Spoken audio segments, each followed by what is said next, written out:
میں ہوں پاروش اور آپ دیکھ رہے ہیں ہم سب ود وجاہت مسعود۔ اگر آپ نے اب تک چینل سبسکرائب نہیں کیا تو اب کر لیجئے۔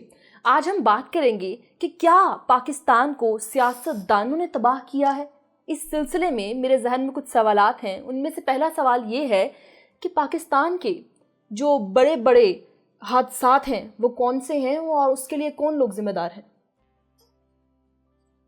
آپ نے بات کا آغاز ہی جو ہے وہ حادثات سے کر دیا ہے۔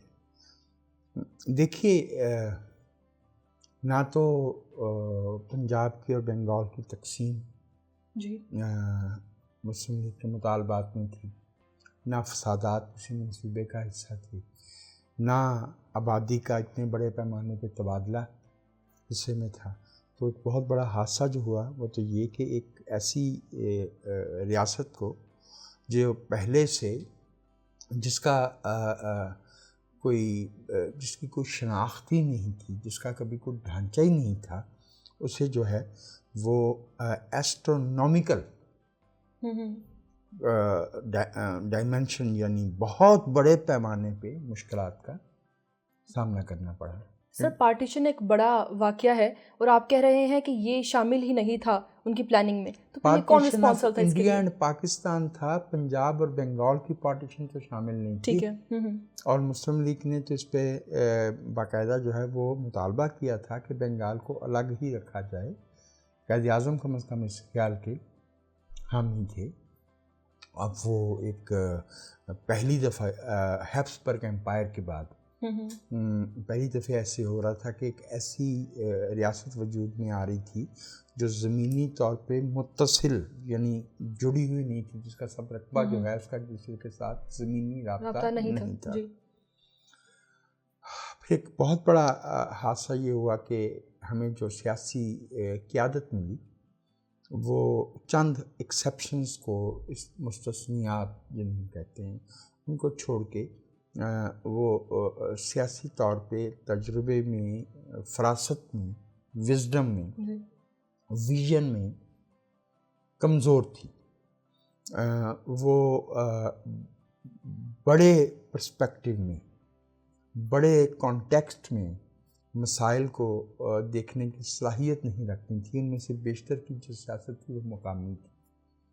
ہمارے جو پاکستان کو جو بہت بڑا نسبت کو بنیادی حادثہ پیش آیا وہ لیک آف گڈ لیڈرشپ ہے۔ نہیں، میں کچھ اور عرض کر رہا ہوں کہ ہم پاکستان کے لوگوں کو وہ معیار زندگی، وہ تحفظ، وہ مواقع فراہم نہیں کر سکے جن کے وہ مستحق تھے۔ یہ جو 75 برس گزرے ہیں، اس میں دنیا کہاں سے کہاں پہنچی ہے۔ لائف ایکسپیکٹنسی جو ہے وہ 40-42 سے بڑھ کے جو ہے وہ 80-82 کو جا پہنچی ہے۔ گلوبل لٹریسی ریٹ جو ہے وہ 40-45 سے بڑھ کے 86-87 کو جا پہنچا ہے۔ سائنس اور ٹیکنالوجی میں ہم کوئی حصہ نہیں ڈال سکتے۔ علم و ادب میں ہمارا حصہ جو ہے وہ کمزور ہے۔ اگر ہماری آبادی آج دنیا کی آبادی کا 3% ہے تو علم میں، اقتصادیات میں، شہری آزادیوں میں بھی تو ہمارا حصہ ہونا چاہیے تھا۔ یعنی ہم نے بطور ایک قوم کے دنیا کا حصہ ہوتے ہوئے دنیا کے آگے بڑھنے کا جو سفر تھا اس میں حصہ نہیں ڈالا۔ میری نظر میں یہ ہماری بہت بڑی ناکامی ہے۔ اسباب کیا ہیں اس پہ پھر بات کریں گے۔ پھر جو آپ نے چونکہ حادثات کی بات کی ہے، ہمارا بہت بڑا حادثہ پاکستان کا 2 لخت ہونا ہے، اور پاکستان کا جو 2 ٹکڑوں میں بٹ جانا ہے، ایک بنگلہ دیش اور ایک پاکستان رہ جانا ہے، یہ ہماری تاریخ کا انفیکٹ سب سے بڑا حادثہ ہے۔ اور اس کی بنیادی وجہ یہ ہے کہ ہم نے اس ریاست کو انصاف کے اصولوں پہ استوار نہیں کیا۔ حادثہ تو ہو گیا نا۔ ہم تہذیب میں، تمدن میں وہ حصہ نہیں ڈال سکے جو ہمارا فرض تھا، جس کا نتیجہ یہ کہ اگر ہم حصہ نہیں ڈال سکے تو ہم دنیا سے پیچھے رہ گئے۔ میں ایک چھوٹی سی مثال عرض کرتا ہوں، اس کے بعد جو ہے وہ آپ بھلے اگلے سوال پہ چلے جائیے گا۔ یہ ہمارے حادثات ہیں۔ 50 کی دہائی کے شروع میں کوریا کی فیکس آمدنی $79 تھی، $79، اور ہماری کتنی تھی؟ $97۔ 79 اور 97، بلو 70 بلو 100 دونوں، لیکن ایک اردو میں جیسے کہتے ہیں 79 پہ اور ایک 97 پہ۔ آج ہم 75 برس بعد جو ہماری فیکس آمدنی ہے وہ $1200 سے $1300 کے درمیان ہے، رائٹ؟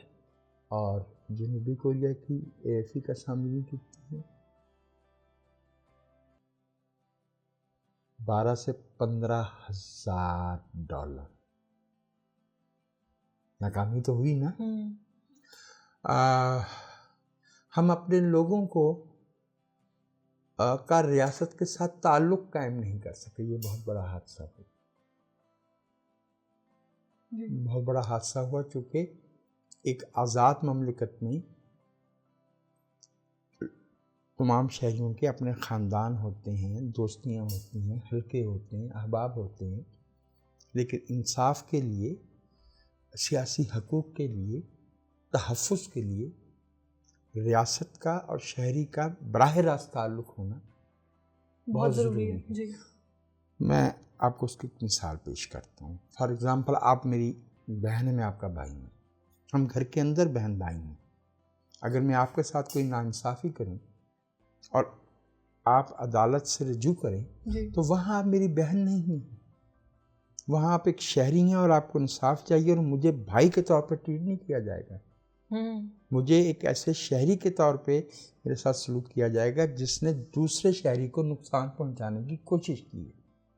تو یہ جو براہ راست رشتہ ہے شہری کا اور ریاست کا، یہ ہمارے ہاں قائم نہیں ہم کر سکے، جس کا نتیجہ یہ ہے کہ آپ نے دیکھا کہ ہم مختلف گروہوں کا سہارا لیتے ہیں ذات پات کی بنیاد پہ۔ کیوں ہم ذات پات میں جاتے ہیں؟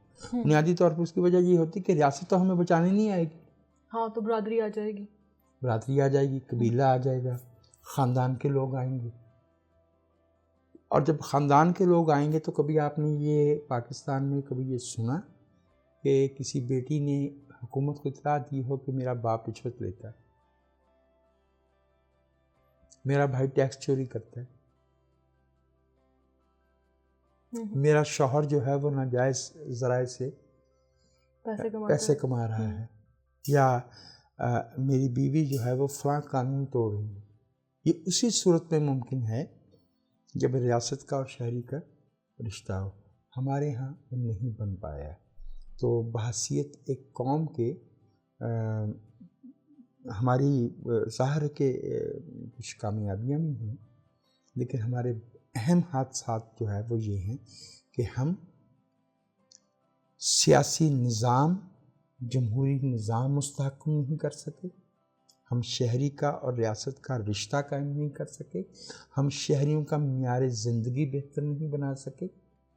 کمپیریزن جو آپ کرنا، کچھ لوگ آپ کو یہ بتائیں گے نا کہ ارے دیکھو یہ وہ فلاں لوگ ہیں جو دن میں 2 وقت کی روٹی نہیں کھا سکتے تھے، اب یہ موٹر بائک پہ اور گاڑیوں پہ گھومتے پھرتے ہیں۔ یہ لوگوں کی ذاتی کوشش ہے، یا ایک لفظ ہوتا ہے کہ ان کا جو ہے نا وہ نمبر لگ گیا۔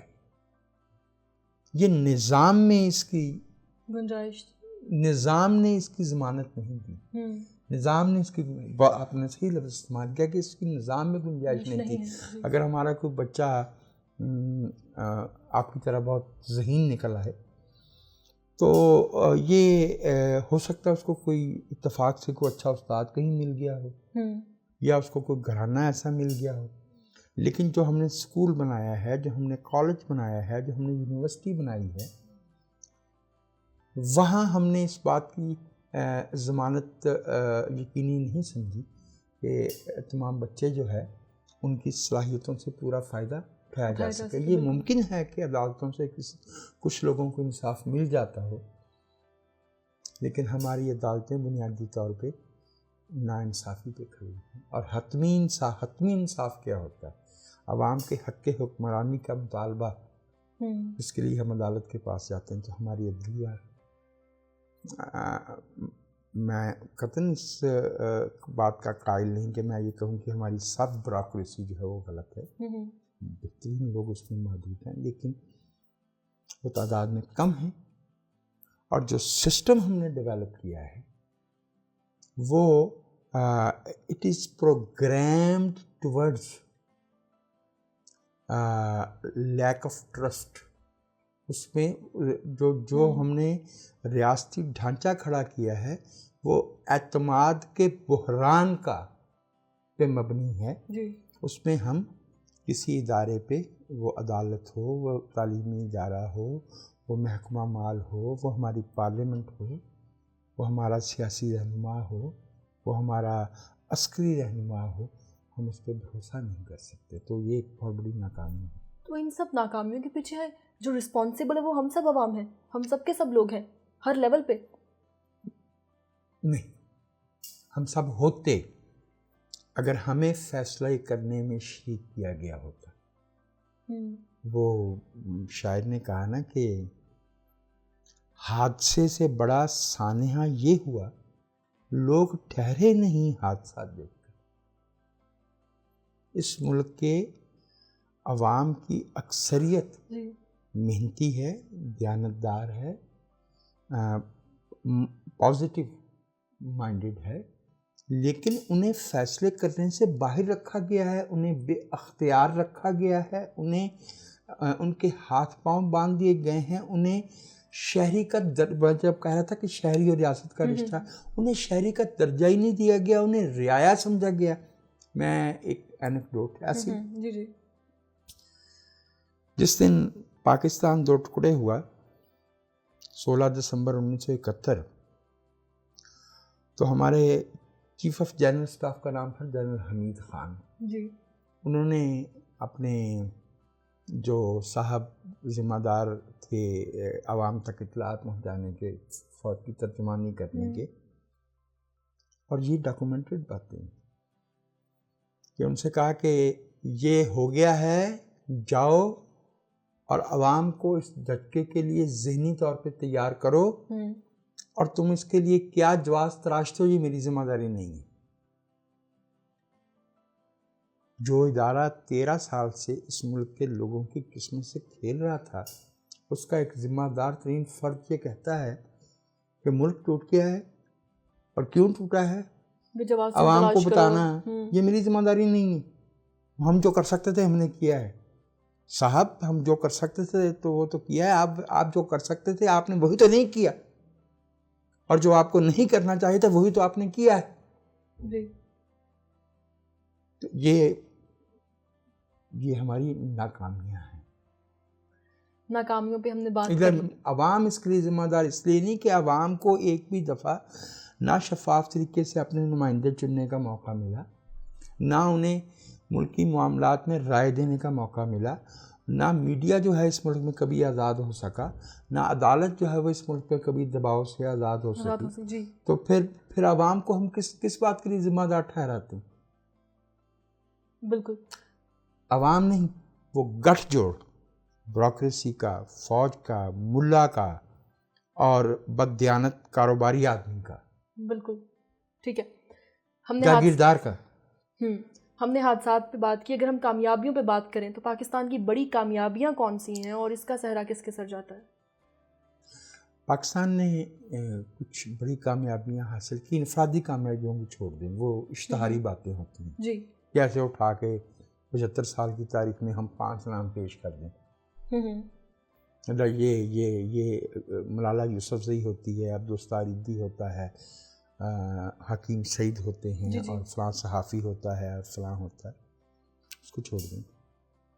اہم بات یہ ہے کہ اس ملک کے لوگوں نے ریاست کے تعاون کے نہ ہوتے ہوئے اپنی محنت، اپنی انوویٹو صلاحیت پہ اعتماد نہیں چھوڑا. بنیادی انسانی اقدار سے بیگانہ نہیں ہوئے سوائے ان لوگوں کے جو اس گٹھ جوڑ کا حصہ ہیں جس کی طرف میں نے اشارہ کیا. وہ گٹھ جوڑ بہت مضبوط ہے اور اس نے عوام پہ بڑی گرفت رکھی ہے. اس کے باوجود پاکستان کے لوگ ہمدرد ہیں، مہمان نواز ہیں اور محنتی ہیں. کبھی آپ ترخان کو، کارپینٹر کو، کسی گولڈ سمتھ کو، کسی بلیک سمتھ کو، کسی میسن کو، معمار کو، کسی عورت کو جو اتنا چھوٹا سا پھلوں کا وہ لے کے بڑی سی وہ ایک ٹوکرا سڑک کے کنارے بیٹھی پھل بیچ رہی ہے بچوں کے لیے. کیا کچھ سوشل سیکورٹی نیٹ موجود ہے؟ نہیں. ہم نے بار بار اس ملک میں دیکھیے ریاست نے شہریوں کے خلاف جرائم کیے ہیں. جی بالکل اگری. ہزاروں لوگ مارے گئے ہیں ریاست کی غلط پالیسیوں کی وجہ سے. 3 مثالیں پیش کر دیتا ہوں. جی مثالیں بہت ہیں بھائی. ابھی تک ہمارے پاس کوئی کلیئر فگر نہیں ہے کہ ایسٹ پاکستان کی سیپریشن میں کتنے پاکستانی مارے گئے. جو اس وقت تک مارے گئے 16 دسمبر تک وہ پاکستانی تھے. ہمارے تو ریاست نے ہے نا. جی حمود الرحمان کمیشن کہتا ہے 26,000 مارے گئے ہیں. ٹھیک ہے. ٹکا خان صاحب نے ایک غیر ملکی اخبار کو اسی وقت انٹرویو دیتے ہوئے کہا نہیں ہم نے تو 30,000 مارے ہیں. بنگالی کہتے ہیں 30 لاکھ ظاہر ہے کہ وہ ذرا ایگزیجریٹڈ فگر ہے، بلکہ کافی ایگزیجریٹڈ فگر ہے، لیکن ہمارے تو پاکستان کے شہری ہیں نا. دوسرا ہم نے ایک افغان پالیسی جس میں جانا بنیادی طور پہ ضیاء عامریت اور لیٹر آن مشرف عامریت کو سہارا دینے کے لیے تھا، جس میں جانے کی ہمیں کوئی ضرورت نہیں تھی. عمران خان صاحب بھی کہتے ہیں نا کہ پرائی جنگ، لیکن وہ پرائی جنگ 9/11 سے گنتے ہیں. انہیں 25 دسمبر 1979 25 دسمبر 1979 سے گننی چاہیے جب ہم نے افغانستان میں اصل مداخلت شروع کی تھی. باقی تو اس کے فال آؤٹ تھا. تو اس میں ہمارے کتنے لوگ مارے گئے؟ آفیشلی 70,000 شہری پاکستان کا مارا گیا. تیسرا میں نے 2 مثالیں دی. ایسٹ پاکستان کی کانفلکٹ میں کتنے پاکستانی مارے گئے؟ افغان جہاد میں طالبان سارا اس میں مذہبی انتہا پسندی، مذہبی دہشت گردی میں کتنے پاکستانی مارے گئے. تیسرا اب میں کسی سیاسی جماعت کو اس کے لیے جان بوجھ کے نشاندہی نہیں کرنا چاہتا، اس لیے کہ زبان کی بنیاد پہ یا نسل کی بنیاد پہ یا فرقے کی بنیاد پہ کسی گروہ کو من حیثل گروہ کلیکٹیولی ذمہ دار نہیں ٹھہرایا جاتا جرائم کے لیے. لیکن کراچی میں 1985 سے 2015 اگست تک جو کچھ ہوا ہے یہ کتنے برس بنتے ہیں؟ یہ 30 برس بنتے ہیں. مرنے والوں کی تعداد ہزاروں میں نہیں لاکھوں میں ہے. تو میں کوئی آپ کو بابڑا نہیں گنوا رہا 1948 کا، میں آپ کو 1973 کا لیاقت باغ نہیں گنوا رہا، میں آپ کو جو ہے وہ MRD کی موومنٹ میں مرنے والوں کا ذکر نہیں کر رہا. میں نے تو موٹی 3 مثالیں دی ہیں کہ ریاست کی پالیسیوں کے نتیجے میں اس ملک کے شہری مارے گئے ہیں، اور جب کوئی ایک شہری مارا جاتا ہے تو اس کا پورا خاندان جو ہے وہ معاشی طور پہ، تمدنی طور پہ، نفسیاتی طور پہ متاثر ہوتا ہے. سو our state has been committing crimes against the people of this country. اس کے باوجود جو ہے اگر آج اس ملک میں آپ جیسے بچے جو بہت باصلاحیت ہیں، ایک عام آدمی جو صبح سے لے کے رات گئے تک جو ہے وہ محنت مزدوری کرتا ہے اور اپنے بچے پالتا ہے، اگر وہ ابھی بھی موجود ہے تو اس قوم کی کامیابی ہے، تو اس قوم کی کامیابی ہے. ٹھیک ہے. سو میں عوام کو اس کا ذمہ دار نہیں ٹھہراتا. اس ملک میں جو ترقی ہوئی ہے وہ شہریوں کی محنت، مشقت، صلاحیت اور ذہانت کے بل پہ ہوئی ہے. اور جو ہمیں نقصان پہنچے ہیں وہ ایک بیگانہ، استحصالی، ایکسپلائٹیو، مجرمانہ ریاستی بندوبست کے ہاتھوں ہوئی. میرا ایک سوال یہ ہے کہ جو اسٹیبلشمنٹ ہے اس کو کوئی لیڈ کرتا ہے یا نہیں، اور اگر اسے کوئی لیڈ کرتا ہے تو کون کرتا ہے؟ اسٹیبلشمنٹ کسے کہتے ہیں آپ؟ پاکستان کے دستور میں کہیں یہ لفظ لکھا ہے؟ نہیں ہے انہوں نے. اسٹیبلشمنٹ نام ہے عوام کے وسائل پہ ماورائے دستور، قبضہ کرنے beyond constitution, beyond law monopoly قائم کرنے کا. جی. So establishment the very word in itself is a crime, ایک جرم ہے جی شہریوں کے خلاف. اسٹیبلشمنٹ کا مطلب ہے ناجائز مفادات کے لیے کچھ طبقات، شعبوں اور گروہوں کا گٹھ جوڑ کرنا. جی. تو یہ جو اسٹیبلشمنٹ ہوتی ہے نا، اس کا کوئی مستقل لیڈر نہیں ہوتا، اس لیے کہ اسٹیبلشمنٹ کے مفادات فرد کے مفادات سے آگے جاتے ہیں. میں اس کی مثالیں پیش کر دیتا، لیکن ہم چاہتے نہیں کہ نام لینے سے نا بات وہ ہو جاتی ہے، عام طور سے کنٹروورشل ہو جاتی ہے. جی جی ٹھیک ہے. لیکن جہاں اسٹیبلشمنٹ یعنی وہ گٹھ جوڑ، جی جی وہ جو سمجھے کہ کوئی فرد یا گروہ بوجھ بن رہا ہے، لائبلٹی بن رہا ہے، فائدہ مند نہیں رہا، اسے کٹ ٹو سائز کر دیا جاتا ہے. اب میں مثالیں دینے پہ آؤں گا تو وہ ذرا معاملہ گڑبڑ ہو جائے گا. لیکن میں آپ کو ہمارا جو بھائی کیمرے پہ ہے، میں ان کا نام نہیں لیتا، میں چاہتا نہیں کہ ان کو جو ہے وہ نشاندہی ان کی جائے. ان کا تعلق کشمیر سے، بالکل پاکستانی ایڈمنسٹریڈ کشمیر، جسے ہم آزاد کشمیر کہتے ہیں. ان سے پوچھئے کہ 1990 کی دہائی میں جو فرقہ وارانہ فسادات ہو رہے تھے اور جو دہشت گردی ابتدائی صورتوں میں تھی، اور پھر 2002 سے 2015 تک جو دہشت گردی جو ہے بہت اپنے عروج پہ رہی، جس میں ہزاروں پاکستانی مارے گئے، کیا ان کے علاقے میں بھی کوئی دہشت گردی کا واقعہ ہوا؟ نہیں ہوا. کیا نتیجہ نکالے ہم اس سے؟ پروگرام کے بعد ان سے پوچھ لیجیے گا کہ جس خطے سے آپ کا تعلق ہے کیا وہاں بھی دہشت گردی کا کوئی واقعہ ہوا؟ وہ صاحب ایک تھے، ایک سیاسی لیڈر جو 1985 سے 2015-2016 تک جو ہے وہ انہوں نے پاکستان کے سب سے بڑے شہر کو یرغمالی بنا رکھا تھا، اور ان کے ساتھ مقابلے پہ اسی طرح کے مجرمانہ گروہ سامنے آ گئے. تو جس دن ریاست نے اسٹیبلشمنٹ کا مطلب ہے حکمرانی جو عوام کا حق ہے اسے سازش اور جرم کے ذریعے چھین لینے والا گروہ. جس دن انہوں نے فیصلہ کیا اگلے دن وہ بندہ نہیں تھا، نہ وہ ٹی وی اسکرین پہ تھا، نہ وہ اخبار میں تھا، نہ اس کا کوئی نام لیتا تھا، نہ کوئی اس کا نام لیتا ہے. ثابت کیا ہوا کہ وہ جو 30 برس میں ہو رہا تھا it was part of the plan. اس سے کچھ فائدہ ہی اٹھانا مقصود تھے، اس سے اس ملک کے سیاسی نظام کو کچھ خاص سمت دینا مقصود تھا. جی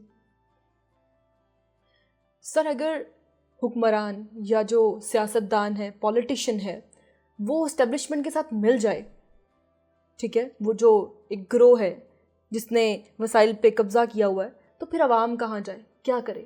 عوام وہی بے بسی میں آ جائیں گے اور سیاستدان کو گالیاں دیں گے، چونکہ ایسا پہلی بات تو سامنے فگر تو سیاستدان ہی ہے نا. سیاستدان ہے نا. پہلی بات تو یہ کہ ایسا سیاستدان اسے سیاستدان نہیں کہنا چاہیے، وہ کولیبوریٹر ہے. شریک جرم نہیں، شریک جرم اور ہوتا ہے. مثال کے طور پہ میں اور آپ مل کے یہاں کے کچھ کمپیوٹر کے پیسز جو ہے نا وہ اٹھا کے لے جانا چاہیں تو میں اور آپ شریک جرم ہیں. کولیبوریٹر پتہ ہے کون ہوتا ہے؟ جو ہمارے گھر کا دشمن ہو اور ہمارے گھر پہ قبضہ کرے اور ہم اپنے مفاد کے لیے اس کے ساتھ مل جائیں. یہ شریک جرم ہونا نہیں ہے.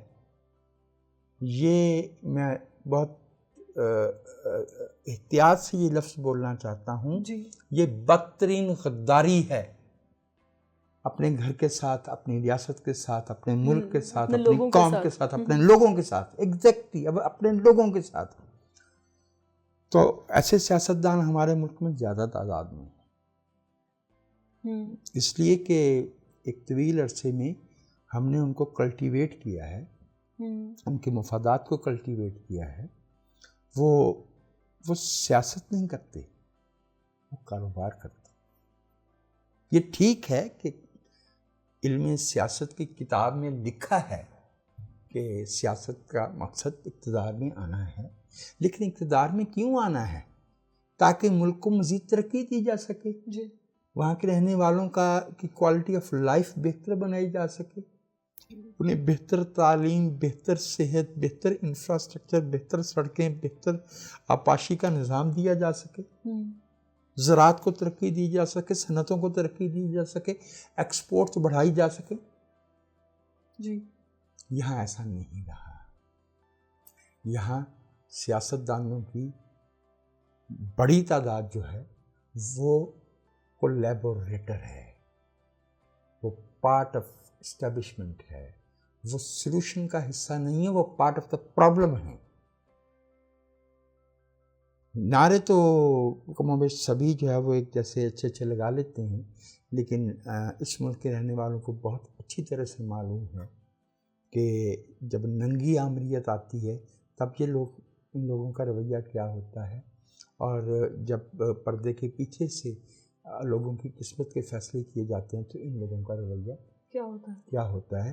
میں انہیں سیاستدان نہیں سمجھتا، میں انہیں کولیبوریٹر کا نام دیتا ہوں. وہ ذات پات کی بنیاد پہ وہ اپنی مقامی چودراہٹ کیا ہوتی ہے؟ ارے بھائی وہ مقامی آمریت ہے. بالکل اگری. وہ لارجر نیشنل اسکیل پہ آمریت کے ساتھ مل کے اپنی مقامی آمریت، اپنی مقامی جو عوام پہ جبر کا استحصال کا نظام ہے اس کو قائم رکھتے ہیں. ایسے سیاستدانوں کو میں سیاستدان نہیں سمجھتا، اگرچہ یہ کہنے کے بعد میں یہ کہنا نہیں بھولوں گا کہ پاکستان نے اعلیٰ ترین درجے کے ان گنت سیاستدان اور سیاسی کارکن پیدا کیے ہیں. انگریزی میں ایک محاورہ ہے جس کا ترجمہ کچھ یوں ہے کہ جب رات بہت اندھیری ہوتی ہے تو تاروں کی چمک بڑھ جاتی ہے. جہاں اتنی مایوسی ہوتی ہے وہاں امید کی بات جو ہے وہاں پہ جو تھوڑی سی بھی اچھائی ہے وہ زیادہ لگنے لگتی ہے. جی آپ اسٹیبلشمنٹ اپنی جگہ پہ رہے گی اپنے مفادات کے لیے، کیوں رہے گی؟ جس دن ابھی تک نظر آ رہا ہے نا، جس دن پاکستان ہاں ابھی تک کیسے نظر آ رہا ہے؟ ٹھیک ہے نہیں مجھے کہنے دیجئے. جس دن آپ جیسے تعلیم یافتہ لوگ اس ملک کے لوگوں میں صحیح سیاسی شعور بیدار کرنے میں کامیاب ہو جائیں گے، انہیں بتائیں گے کہ سیکٹیرین، کمیونل یا نسلی، ریشیل یا ایتھنک مفادات کی بجائے ہمیں معیشت پہ، توجہ دینی چاہیے، ہمیں معیشت کو سمجھنا چاہیے، اور ہمیں یہ جاننا چاہیے کہ ایک ریاست کا سب سے بنیادی فرض وہ اپنے عوام کو تحفظ دے اور ان کا معیار زندگی بہتر بنائے۔